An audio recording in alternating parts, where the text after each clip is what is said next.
Hello friends, வணக்கம் and welcome back to Hasni lifestyle. இன்னைக்கு பெங்களூரில்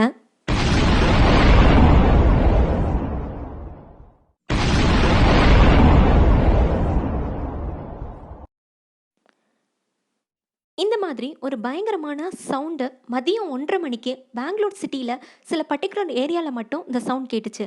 இந்த சவுண்ட் எதனால் வந்துச்சு அப்படின்னு ரீசன் தெரியாமல் மக்கள் எல்லாருமே குழப்பத்தில் இருக்கிறாங்க.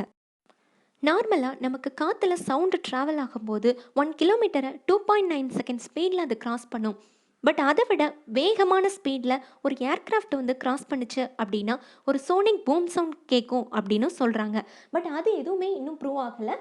அந்த சவுண்டு தான் இன்னைக்கு ஆஃப்டர்நூன் பெங்களூர் ஃபுல்லாக கேட்டுச்சா அப்படிங்கிற குழப்பமும் எல்லாருக்குள்ளேயும் இருக்குது. மேபி இது எர்த்வாக்காக இருக்குமோ, நிலநடுக்கம் அந்த மாதிரி இருக்குமா அப்படிங்கிற குழப்பமும் இருக்குது. நில அதிர்வுகள் அப்படி எதுவுமே ரெஜிஸ்டர் ஆகலை. ஸோ இன்னுமே இதை பற்றின ஆராய்ச்சி பெங்களூருக்குள்ளே நடந்துக்கிட்டே தாங்க இருக்குது. பெங்களூர் சிட்டியில் நிறைய ஏரியாஸில் இந்த சவுண்ட் கேட்டதால் மக்களுக்கு இந்த கொரோனா சுச்சுவேஷனில் இந்த சவுண்டும் சேர்ந்து மக்களை ரொம்பவே பயமுறுத்தியிருக்கு.